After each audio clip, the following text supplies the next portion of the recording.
Get this and get it straight. Crime is a sucker's road, and those who travel it wind up in the gutter, the prison, or the grave. This time a bride-to-be, a corpse in a plush bungalow, and a southern drawl behind a gun all had one thing in common. They moved through the same deep shadow. It happened like this. From the pen of Raymond Chandler, outstanding author of crime fiction, comes his most famous character in The Adventures of Philip Marlowe.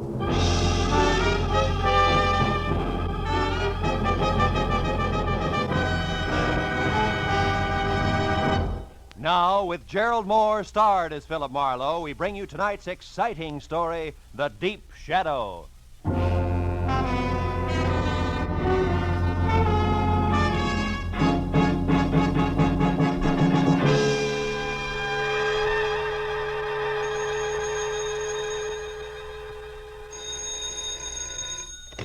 Hello. Mr. Philip Marlowe, please. This is Marlowe. Oh, my name is Harvey Kettering, and I'm to be married in 4 hours at 9 sharp. Well, congratulations. I hope you'll be very happy. But my bride is gone. Disappeared. I need your help. Now, look, if you've been left waiting at the altar, I can't... No, it's nothing like that. She's in trouble, Mr. Marlowe, I'm sure. Oh? Shirley loves me. Now, I'll pay anything you say, 200, 300, anything. Only get out here fast, please. Oh, wait a minute. Where is here? 3840 Sunswept Drive. It's in Studio City, just across the hills from Hollywood. 3840. Take Laurel Canyon. Well, now, look, Mr. Kettering, Please, Mr. Marlowe, please. Okay. All right, Mr. Kettering, I'll see you.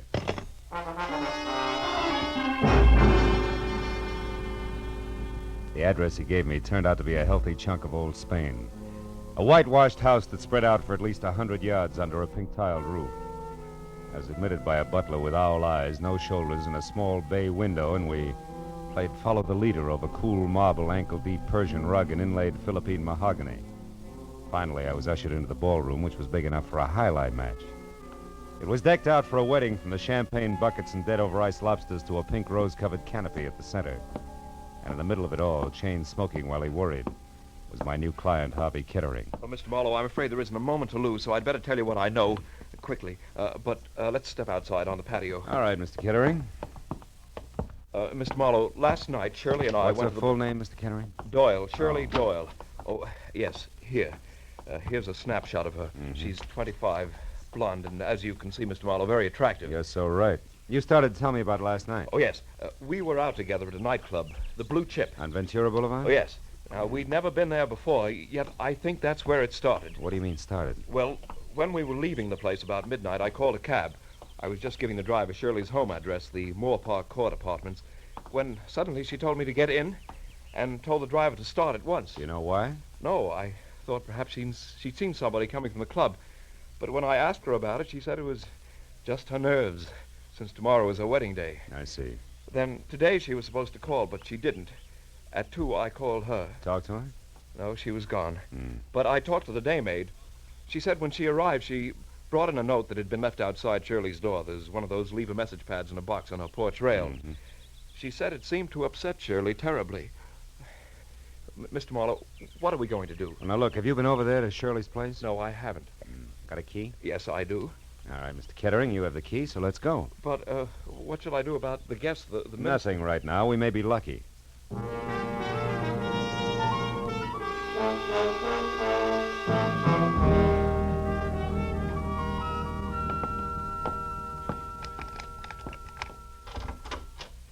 There are only 3 rooms, Mr. Marlowe.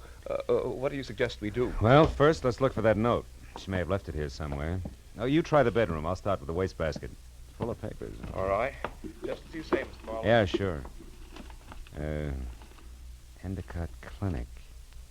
321 North Rossmore. Say, Kettering, what does Shirley do for a living? Oh, she was a receptionist, Mr. Marlowe, at a medical clinic on Rossmore. Well, that figures. Mr. Marlowe. What? Mr. Marlowe, I found it. The note the maid spoke of, it's the same paper written with a soft pencil like the one attached to that box outside. It was on her dresser. Now, give it here. Let's see it. Dear Shirley Doyle, guess who I ran into last night? Francis Dragato. Suggest you meet me at the corner of Ventura and Woodsett Boulevard at 10:30. Not signed, huh? Is Francis spelled with an E? Yeah, the girl's name. I've never heard Shirley mention any Francis Dragato. And a public street corner wouldn't be much of a place to check 5 hours after people met, would it, Mr. Marlowe? No, I suppose not. Mr. Marlowe, what have you got? What is it? Oh, a page torn out of the classified directory, a listing of theatrical agencies. Line through by pencil from A down to C. The last one crossed out is capital artist. Yeah, that makes Drake Talent Agency next. Well, she never had anything to do with show business, Mr. Marlowe. What do you think it means? I don't know. You going to check with the Drake agency? No, my first stop's going to be where you were last night, the Blue Chip. I know the owner, Eddie Shaft, and Eddie knows an awful lot, including things that aren't always exactly his business. May be able to help us if he wants to. Shall I come along, Mr. Marlowe? No, you go home, Kettering. I'll try to deliver your bride before 9. All right. Shall I pay you now? Now, we'll let it go COD. I haven't the slightest idea what I'm going to run into.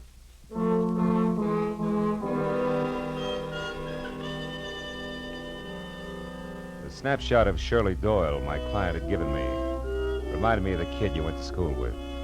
You know, she had the kind of well-scrubbed look you knew was quick to smile, but I knew that she could be in a lot of trouble if she was tied in at all with the dapper Eddie Shaft.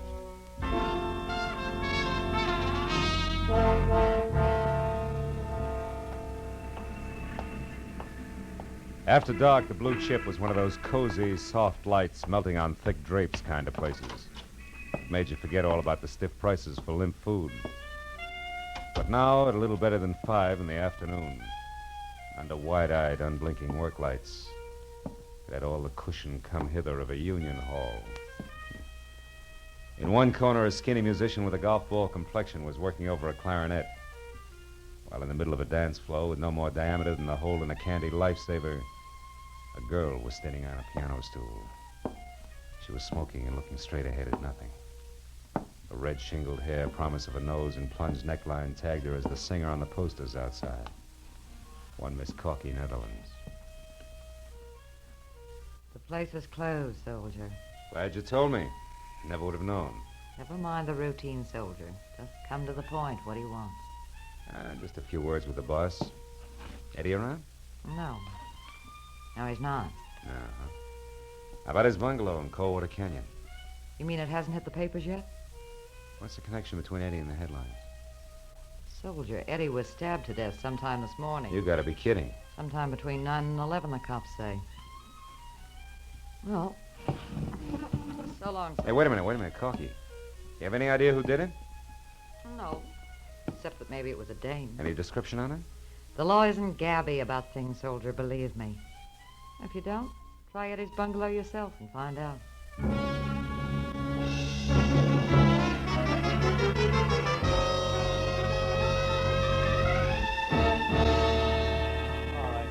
Hustle up, will you? Oh, yeah, and Mooney, don't forget to have that fingerprint crew go over his other car on that back porch rail. Okay, Lieutenant. Hey, can they start the body downtown now? Yeah, I guess so. We're not going to get any smarter staring at it. Hiya, Matthews. Huh? Oh, hello, Phil. What brings you up here? Curiosity, I was in the neighborhood. What's the setup? I hear it's supposed to be a woman. Could be. Where do you hear this? Singer over at the Blue Chip, Corky, Netherlands. Oh, her. Yeah, well, she's clear. She Yeah? was home right up until noon, and she can prove it. This happened a little before noon, an hour or so. But it was a woman, all right. What makes you so sure? Oh, Phil, fresh lipstick on a glass and a cigarette, a kitchen knife for a murder weapon, etc. No. Also, some long-nosed neighbor saw a girl. Said she was young, maybe blonde. She wasn't sure. Saw her run out of here a little after 11 this morning. Mm-hmm. All this adds up to somebody in particular, huh? Well, it should, Phil. Norma Mayetta. Who? She was... Norma Mayetta is her name. She Oh, was yeah, Eddie's dearest, yeah. you see. It should add, but it doesn't. She left town last night for Chicago in the 1 a.m. plane. We checked it. Of course, Eddie Shaft went with a lot of girls. Excuse me, That's so Lieutenant. right. We just got hold of that night cashier over at the Blue Chip. Yeah, what do you say, Mooney? Shaft took $50,000 in small bills out of the office safe last night. Oh, what time? About 2 a.m. Had it in a large manila envelope. Yeah, nothing even close to manila envelopes turned up here, has it? No, Lieutenant, but that gives us another angle to shoot at. All right, Mooney, pass the word to the boys. Okay, Lieutenant. Look, Marlowe, just a passing thought. What?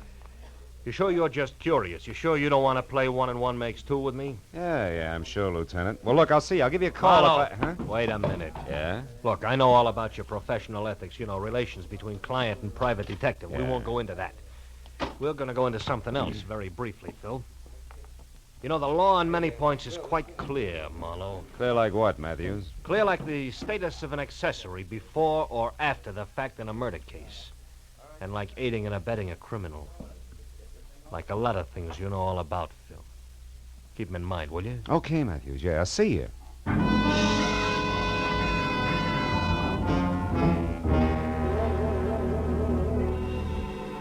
Since the lieutenant hadn't mentioned Francis Dragato, I didn't see why I should. All of which made it a good time for me to cross my fingers and check the name, which had been on deck on the list in Shirley's apartment. The Drake Talent Agency. The place, which was on Sunset Strip, was strictly coy colonial, from a miniature Mount Vernon front to an oversized mirror-polished brass knocker on the front door that said my tie was crooked. And I was sure that the gentleman who answered the door noticed it. He was impeccable. In cocoa brown gabardine, white high-at-the-throat tab shirt, and also cocoa brown silk tie. And at the bottom there were thick-soled cordovans with leather laces. At the top, a crew cut over jet black horn rims. He took the glasses off, and long, soft fingers toyed with one stem while he talked. Yes, sir? My name is Philip Marlowe. I'd like to talk to Mr. Drake. I'm Mr. Drake. Oh? What was it you wanted, Mr. Marlowe? Well, I'm not exactly sure. You see, Hey, Drake, this picture here is Corky Netherlands, right? The third one over, yes. She's a client of ours. But this picture isn't what you came to talk about, is it, Mr. Marlowe? What's her home address? I beg your Come pardon. on, quick. It's important. And confidential. This isn't a Lonely Skip Hearts it. Club, Mr. Marlowe. I was playing a long shot when I knocked on your door, Drake, but now it's paid off, so tell me. Any stranger called for Corky's address today? I don't know, and the secretary's already left. Look here, Mr. Marlowe, what's this all about? Murder, Mr. Drake. Murder? A messy one. Now, do you give me the address, or do I start after it myself? Well, I don't know. Come on, answer up, Drake. The Towers, an apartment hotel on Ivar. Now, one last thing. Don't call her after I leave unless you want to be up to your hand-stitched lapels and cops.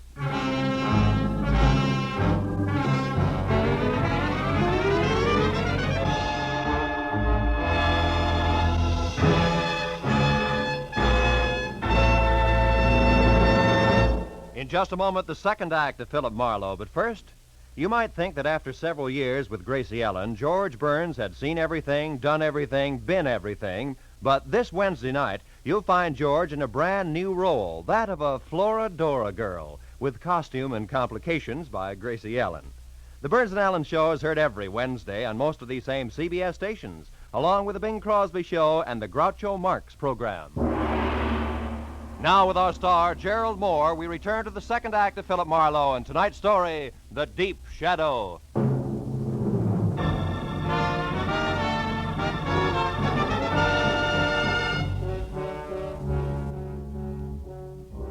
I left the glossy Mr. Drake in his glossy little agency with his mouth hanging open and drove down to Hollywood Boulevard to Ivar, and from there up the hill to a 5-story air-conditioned monolith with Venetian blinds called the Towers, which offered about as much sanctuary as the Yankee Stadium. I parked heading downhill and walked in across the buzzing green and silver lobby draped with pale pink curtains and blasé women to the elevator and rode up to the 3rd floor. Corky Netherlands' apartment was the 4th down the hall to the right, and quiet, but the door was ajar 2 inches. So I rapped hard enough to swing it all the way open. The answer sounded like a cry for help from the bottom of a well. When it came again, I went in, and it took me a few seconds to realize that the noise was coming from a closet. And when I got it open, Corky Netherlands reeled out, looking like she'd been through a threshing machine. She was here. She was after the money. Who was after She what beat money, me and Corky? locked me up Who? in there. Some dame, I didn't know her, but she... There she is. Shirley! Miss Doyle, wait a minute! It was Shirley Doyle. She'd been hiding inside near the door. She grabbed a handy, oversized ashtray and let it fly at us, then beat it. I made it to the hall just as the elevator door closed, so I took the stairs and raced it down to the lobby. I got out on the street in time to see Shirley with a large manila envelope in one hand pile into a sleek new Hudson and take off. I ran to my car to follow her, but that was as far as I got. I was stopped cold by a nasty little gun in the hands of a southern accent behind a pair of strictly Hollywood dark glasses. Be a good boy, honey, and hold it. Now, look, Right sister, there. who do you think you are? Now, What do you... I'll ask the questions if you don't mind. Why are you in such a fuss over the girl who just made off there? I was trying to get her out of a jam, believe it or not. Well, now, isn't that the darndest coincidence you ever saw? So am I. Only you want to catch her, and I want her to get away. But I guess that's life, isn't it, honey? Yeah, in the raw. You said it. We got big business together, her and me. And it sure don't include you. Just a minute. This ad's like you could be Francis Dragato. Francis who? Dragato. Me? Yeah.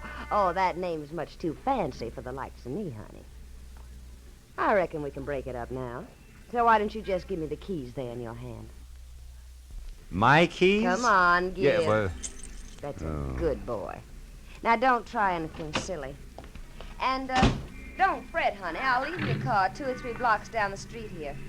Look, maybe you ought to go back upstairs and console little sugar child up there. Maybe take her to a movie or something. You know, to cool her off. Well, that's a nice, fresh thought. I'm loaded with them. Yeah, you're Try loaded. me again sometime. So long. Dames. Someday I'm going to get a case where there's no dames connected. Either directly or indirectly. Parking my car 3 blocks away, that's fine. Just fine. Hey, going up!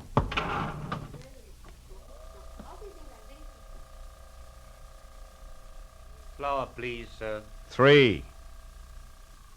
Did you catch her, Marlowe? Did you get her? No, she got away. Which leaves you and me, Corky, to make cozy conversation about that mention of dough you slipped on when I let you out of the closet. Come on back in the room, honey. What money? Now, look, you worked for Eddie Shaft as a singer in his club, but what else was Eddie to you beside boss? Just a minute. I don't see what business that is of yours. It's easy. He was murdered. The cops have already talked to me, soldier. I'm clean. Those negotiations can be reopened at any time. But one thing, you forgot to tell them anything about dough, and yet they're very interested in 50,000 missing bucks. That 50 grand was right here in the apartment, wasn't it? Well, you can't blame a girl for trying, Marlowe. No, not unless she tries too hard. Now, what does the name Francis Dragato mean to you? Francis Dragato? Okay, skip it. Where'd you get the dough? Eddie gave it to me to keep for him. Why you? I thought Norma Maeda had the inside track with Eddie. Not after he fell in love with me. Oh, no, that's not good enough, baby. There was a double cross. Where was it? Now, look, Corky, you might as well be smart about it, huh? All right, I didn't kill him. But if you can get that dough back for me, I'll split it with you. Right down the middle. I'm listening. That club of his is dying on its feet. The blue chip's going broke. Eddie and Norma Maeda raised $50,000 to keep it going. But Eddie decided to get out from under. He got rid of Norma by sending her to Chicago in a trumped-up deal. And he put all that cash in one lump and gave it to me to hold. We were going to run out together. Only somebody got to him, nailed him, and that left you holding the bag with 50 grand in it. That's nice.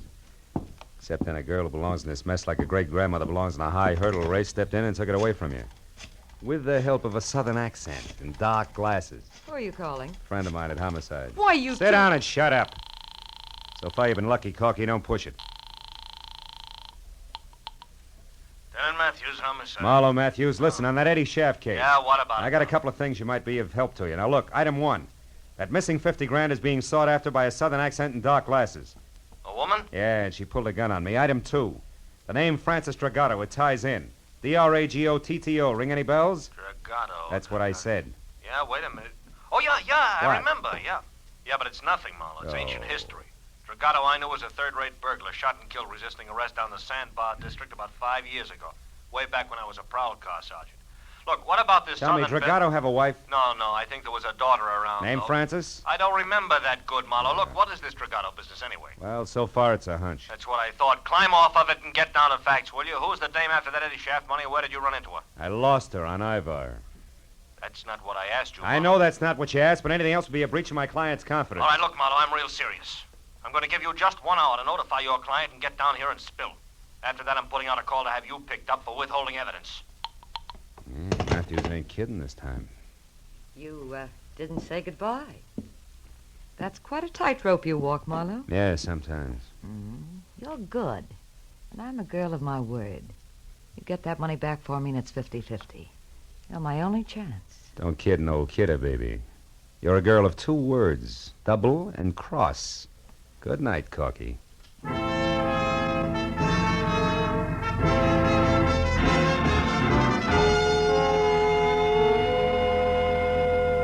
Well, I found my car all right, a half a block from Sunset Boulevard. It took 20 minutes to get from there to the Sandbar district. And it was downhill all the way. It was a neighborhood squeezed and cramped in by a solid wall of massive factories, and as fetid as the bottom of a bent garbage can. At the corner of River Street and 3rd, I found the house.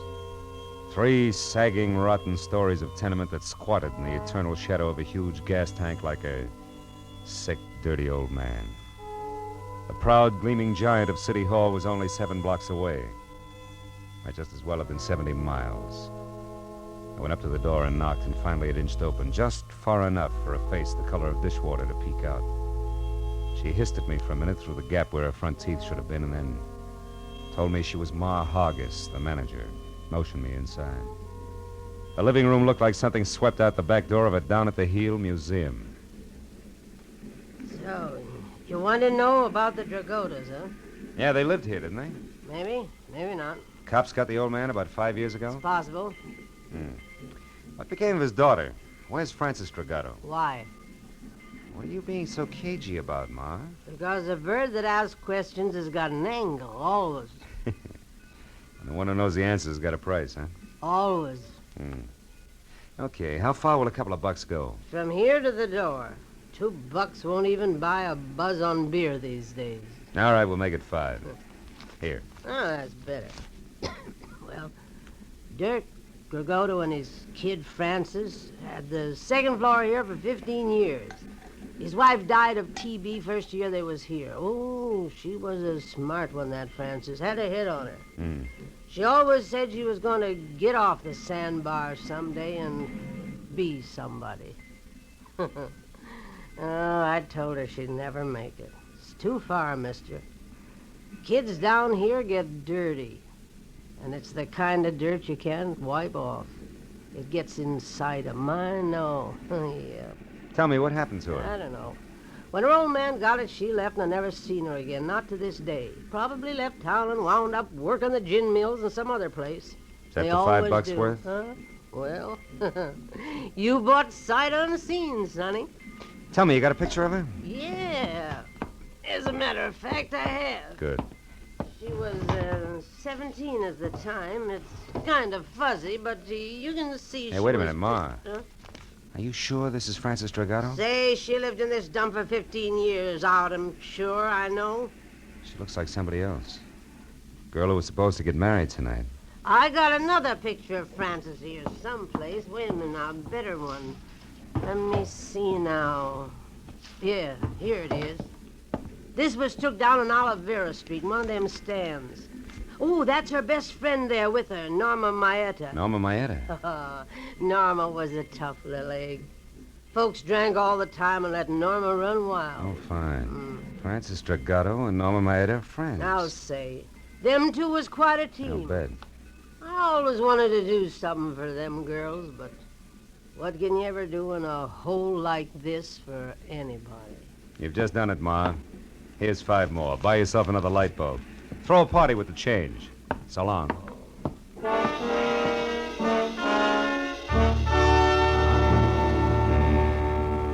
The eyes of one young woman and the chin and mouth of another, side by side, smiling into a camera, had cleared up a lot of questions.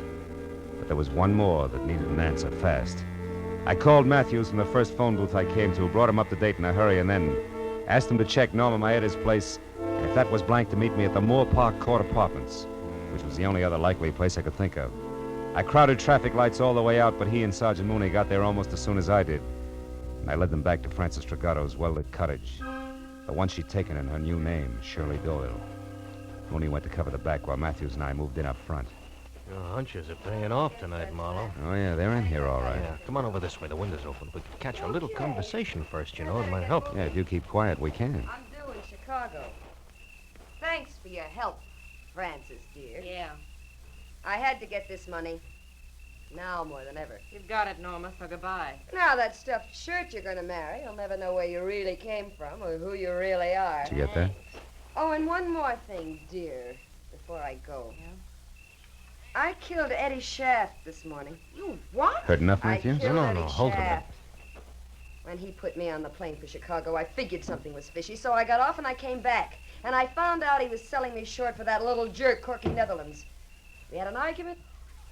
I killed him. Of all the Then I remembered seeing you leave the Blue Chip last night. I needed someone like you to get the money for me, Francis. Yeah, there's your tie-in. I couldn't afford to be seen here in L.A. when I was supposed to be in Chicago.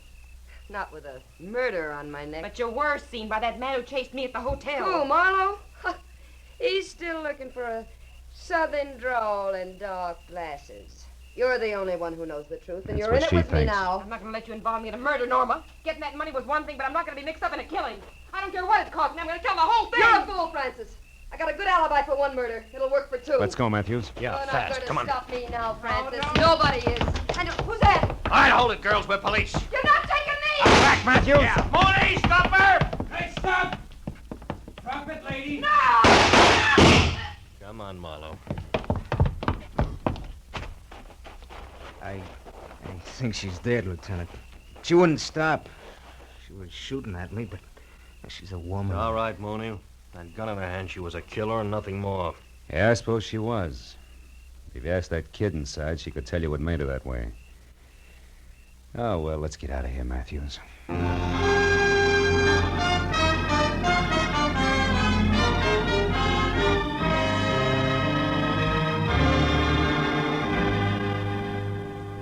I can't thank you enough, Mr. Marlowe, for bringing Shirley, that is Francis, back to me safely. Oh, believe me, Mr. Kettering, it was a real pleasure. And you, Lieutenant Matthews, for your cooperation on withholding the publicity aspects of this horrible No, thing. no, it's okay, Mr. Kettering. Glad to help out. We're going to be married, you know, right away. Shirley told me the story and wanted to postpone the wedding, but I wouldn't hear of it. Good.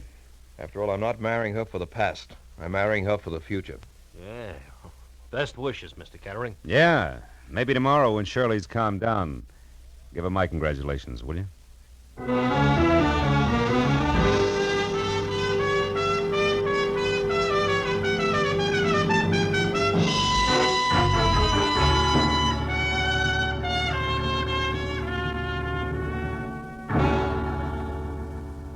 Well, after a long cup of coffee and a lot of conversation about people with Matthews, I finally got in my car and headed home to my apartment on Franklin Avenue, which isn't the best street in town, but it is lined with palm trees instead of garbage cans.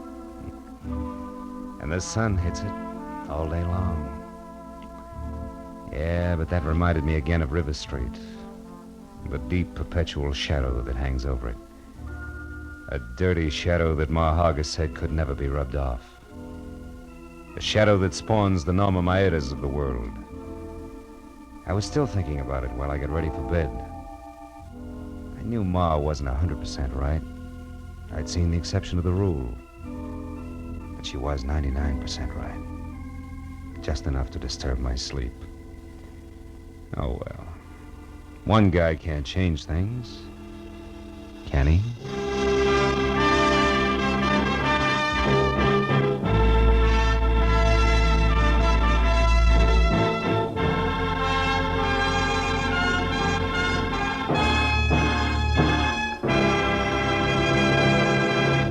The Adventures of Philip Marlowe, bringing you Raymond Chandler's most famous character, star Gerald Moore, are produced and directed by Norman MacDonald and are written for radio by Robert Mitchell and Gene Levitt. Gerald Moore may currently be seen starring in Republic's The Blonde Bandit. Featured in tonight's cast were Lillian Buyeff, Joan Banks, Verna Felton, Yvonne Patey, Jeff Corey, Jack Crucian, and Tom Holland. Detective Lieutenant Matthews is played by Larry Dobkin. The special music is composed and conducted by Richard Arant.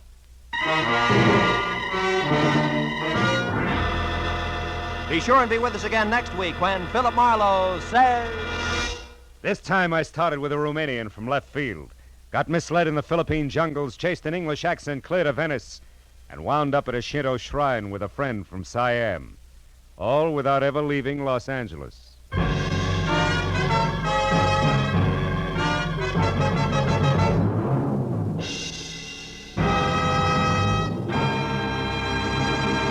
Dr. Christian, the kindly physician of River's End, has a most unusual case placed in his hands this Wednesday night on CBS. His patient, a 16-year-old girl who's in love with an older man, and the man, Dr. Christian himself. CBS cordially invites you to hear this Dr. Christian story, The Rainbow Trail, on most of these same CBS stations this Wednesday night. This is Roy Rowan speaking. This is CBS, the Columbia Broadcasting System.